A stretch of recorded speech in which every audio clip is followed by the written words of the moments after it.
है। इश्क ना मजहब की दीवार मानता है और ना ही सीमाओं की बंदिश। तभी तो पाकिस्तान की एक महिला तमाम दुश्वारियां झेलती हुई अपने प्रेमी से मिलने भारत चली गई। पहले सीमा गुलाम हैदर नेपाल गई, फिर वहां से दिल्ली आई और उसके बाद ग्रेटर नोएडा के रबुपुरा पहुंच गई, और वो भी अकेले नहीं बल्कि चार बच्चों के साथ लेकर। पुलिस को जब इस बात की जानकारी मिली तो पुलिस ने सीमा और उसके प्रेमी को गिरफ्तार कर लिया। अब दोनों जेल से बाहर आ चुके हैं। बताया जा रहा है कि पबजी के जरिए दोनों संपर्क में आए और दोनों का प्यार परवान चढ़ा।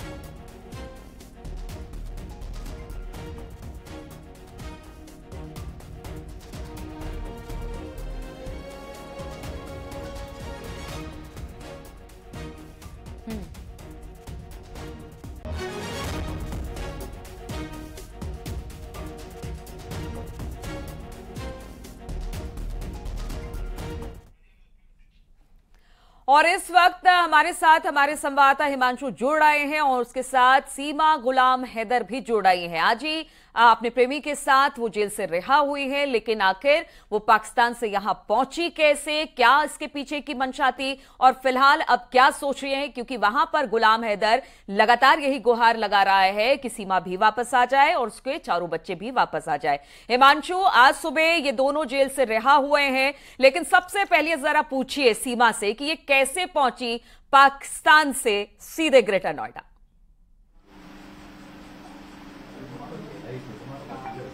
जाहिर तौर पे देखिए, आज सुबह 8:30 बजे दोनों बेल आउट हो गए।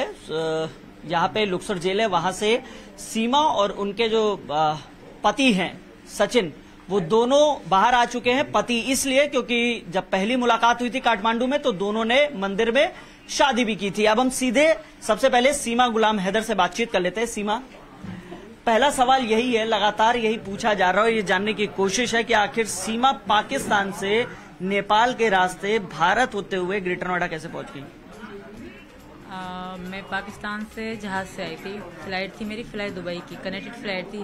दुबई से काठमांडू, तो वहीं से फिर वेन पकड़ी पोखरा से मैंने बस करके दिल्ली की कराई। 15,000 में हमारी 3 सीट बुक हुई, नेपाली 15,000। वहां से दिल्ली की मैंने बुक करी, तो दिल्ली से रास्ते में उन्होंने मुझे उतार दिया। वहां जब बॉर्डर पे थी आप तो क्या क्या पूछा गया, क्या क्या जानने की कोशिश की, या जो वहां पे मिलिट्री थी, जो सिक्योरिटी फोर्सेस थी, वो क्या जानने की कोशिश की आपसे? पूछा आपसे, कोई बातचीत हुई? एक ही आया था, ज्यादा नहीं आया। मतलब नेपालियों ने तो मुझसे पूछा ही नहीं, मुझसे बात ही ना करी। जब नेपाल बॉर्डर क्रॉस कर थे ना, तो उन्होंने मुझसे बात भी ना करी। मतलब ऐसा, जब बॉर्डर आने से पहले जो बस का कंडक्टर था उसने हमारे नाम लिख दिए थे कि सीमा, मेरे बच्चों का। आपने अपने बच्चों के नाम क्या बताए थे? जो हिंदू धर्म है, प्रेम का, राज, परी और मुन्नी। मैंने अपना सीमा और इनका सचिन पति का बताया था। तो क्या पूछा था वहाँ, क्या जानने की कोशिश की थी? जब नेपालियों ने तो कुछ पूछा ही नहीं मुझसे, कोई भी सवाल नहीं करा। कि अपनी नेपालियों से पूछ रहे थे कि ये इंडिया की है, इंडिया जा रही है। जो इंडिया का एक ही पुलिस ऑफिसर आया था, ओनली एक ही आया था। तो सब अच्छा, बहुत अच्छा था वो। उसने बस मुझसे एड्रेस पूछा, पति का नाम पूछा और मेरे बच्चों से प्यार करा था। बीमार थे ना मेरे बच्चे, सारे से गोदी में पड़े हुए थे। इससे ज्यादा उन्होंने कुछ सवाल नहीं करे। वो बहुत अच्छा इंसान था, शायद बस यही। उन्होंने कार्ड वार्ड कुछ नहीं पूछा मुझसे।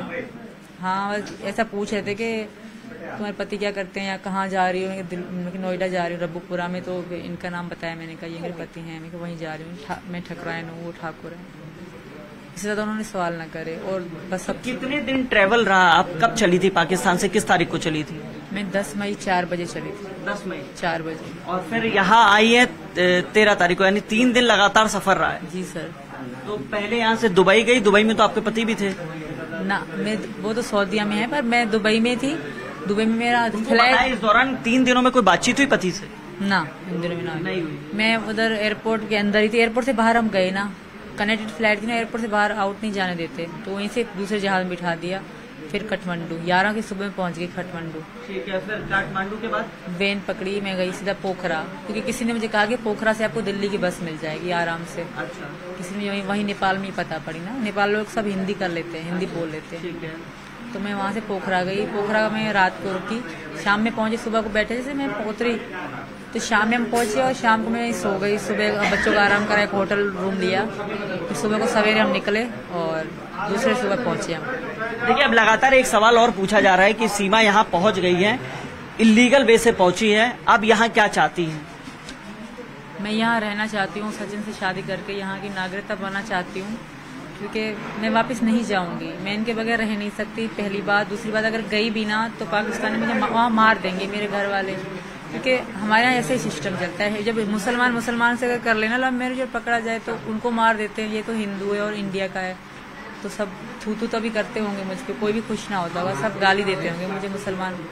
अच्छा, जिस तरीके से हम लोगों ने एक वीडियो देखा है, तो गुलाम हैदर जो आपके पहले पति हैं, उन्होंने वीडियो बना के लगातार यहाँ मोदी सरकार से भी रिक्वेस्ट कर रहे हैं कि ये जो बच्चे हैं ये भेज दिए जाए। आपकी बात नहीं कर रहे वो? मेरे बच्चे नहीं जाएंगे कभी, उनके 2 बच्चे पहले भी तो हैं, उनके पास चला जाए। ये जाएंगे ही नहीं, ये मेरे हैं, मेरे बगैर ये नहीं रह सकते, एक पल भी नहीं रह सकते ये। अगर ऐसा होता तो मैं बाहर छोड़ती, मैं जेल में इनको साथ ले गई। ये मेरे बगैर 1 मिनट नहीं रह सकते मेरे बच्चे। एक चीज और बताइए, ये बताया जा रहा है कि जो आपकी पहली शादी हुई थी वो भी लव मैरिज थी? वो कोई लव मैरिज नहीं थी, वो मजबूरी की शादी थी मेरी। कोई लव मैरिज कैसी मजबूरी थी? पापा वालों ने करा दी, मेरे मामा वाले तो राजी थे नहीं। मेरी कोई इनसे लव मैरिज या कोई बड़ी धूमधाम से शादी ना हुई थी हमारी, सिंपल ही सी। कितने साल आप लोग साथ में रहे? शादी कब हुई थी पहली? 2014 के दूसरे महीने हम साथ में रहे, रिलेशन में रहे। तकरीबन 16 में फिर वो चले गए सऊदी अरब। 16 में? जी। फिर उसके बाद 20 के एंड में से हमारा कोई कांटेक्ट नहीं था। गुलाम तो ये भी कह रहे थे कि आपको जो है वो पैसे लगातार भेज रहे थे ताकि बच्चों के लिए वो देते थे, बच्चों के लिए वो देते थे। ये बात तो मैंने मानी है कि वो बच्चों को देते थे, ज्यादा नहीं, थोड़े बहुत। गुलाम हैदर जो है वो ये भी कह रहे हैं कि आपको जो बिल्कुल जिस तरीके से एक सवाल ये भी है कि आप लोग पहली बार पबजी पे कब ये दोस्ती प्यार में तब्दील हो गई? 21 में हो गई थी हमारी, 20 से लेकर 21 तक हमारा इतना लॉकडाउन पीरियड के दौरान। बिल्कुल वही भारत में लॉकडाउन था, वहाँ भी लॉकडाउन था। उन दौरान हमारी बहुत ज्यादा गहराई हो गई। ये भी फ्री टाइम में थे, हम भी वहाँ पे ऐसे बैठे रहते घर पे, तो तभी हमारी ज्यादा गहराई हो गई, बहुत ज्यादा। गेम खेलने में रुचि थी आपको? बहुत ज्यादा, मुझे बहुत अच्छी लगती थी गेम खेलना, और मैं अब भी खेलती थी। गेम मेरी बहुत फेवरेट थी, तो पता था सबको। हम और भी इंडियन लड़के लड़कियां हमारे साथ खेलते थे, सब मुझे दीदी बुलाते थे। बहुत सारी इंडियन लड़कियां लड़के मेरे साथ खेलते थे, वो सब। तो जैसे पबजी में सिर्फ दोस्ती प्यार में इन्हीं से तब्दील हुई, और भी यहाँ पे लोगों से दोस्ती थी आपकी जब गेम खेलते थे आप लोग? सब मुझे दीदी कहाँ के? एक तो बिहार का था, एक दो यूपी के थे, वो मुस्लिम थे। एक आगरा के 2 लड़के थे, वो भी दीदी बुलाते थे। और 2 लड़कियां थी, प्रीति और प्रेम का नाम था उनका। वो भी एक तो बिहार की थी, एक का पता नहीं है, बात ही होती थी हमारी। मतलब उत्तर प्रदेश के भी थे, बिहार के भी थे, तमाम लोगों से दोस्ती थी। लेकिन हमारा प्यार है ज्यादा। कैसे पता था? हम बात करते, हम दोनों साथ होते, हमारा नाम सेम था। इनका सचिन सीमा, मेरा सीमा सचिन। तो सब हमें वाइफ हस्बैंड ही बुलवाते थे गेम में, तो उन सबको पता था कि हम दोनों हैं। ये इंडिया से है, मैं पाकिस्तान से, अब प्यार में है, उनको पता था। तो कितने साल ये पबजी पे प्यार कितने साल चला? पबजी तो हम एंड तक खेलते रहे, 3 साल खेलते रहे, अब तक खेलते थे हम लोग, पबजी खेलते हैं। फिर नंबर कब एक्सचेंज हुआ? पहली मुलाकात कब हुई?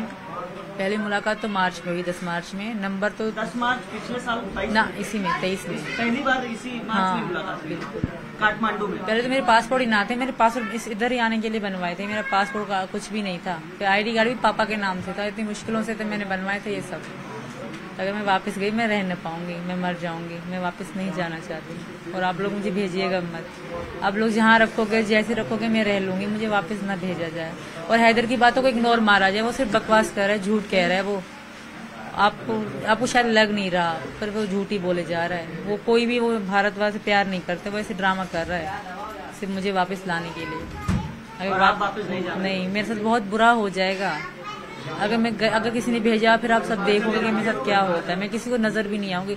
इनके गांव में कोई, हमारे इनका जो गांव है ना, जेकमाबाद, ये मैंने लिखवाया है, वहाँ पुलिस भी नहीं जाती। वहाँ पुलिस का कोई कानून ही नहीं है। ये इनके अपने घरेलू मसले होते हैं, ये पुलिस को भी आने ना देते।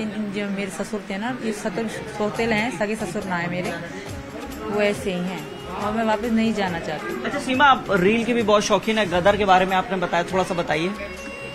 मेरी आधा से ज्यादा जो रील है ना, इन्हीं गानों पे है, गदर मूवी के गानों पे। कौन सा गाना अच्छा लगता है? घर आजा परदेसी। मैं तो बहुत रोती थी इस गाने पे इनके लिए, और सब वीडियो में है। एक आधा लाइन गुनगुनाइए ना, बताइए। गाया नहीं जाएगा, दोनों लोग गाइए ना। इनसे गा लीजिए, मुझे नहीं गाया जाएगा। तो रील बताइए, किस किस गाने में, कौन से गदर मूवी के कौन कौन से गाने पसंद है? गदर के सारे पसंद है, मेरी गदर मूवी गाने ही बता दीजिए ना, कौन कौन से, मुझे नहीं पता। एक तो घर आ जाए परदेसी, वही वाला, एक दूसरा भूल गई। ये जो प्रेम कहानी है उसमें गदर मूवी का बहुत रोल है क्या? नहीं ऐसा कोई नहीं है, मुझे मतलब इनसे प्यार होने के बाद गदर अच्छी लगी। अभी तो पाकिस्तान में बैन है, फिर मैं इनके सारे गाने मेरे पास हैं, मोबाइल में थी मेरे में। जब उसमें सकीना थी, यहाँ पे सीमा है। सकीना बुलाते थे ना, तो इसलिए इसके दोस्त वगैरह मुझे सकीना बुलाते थे, तो इसलिए मुझे अच्छा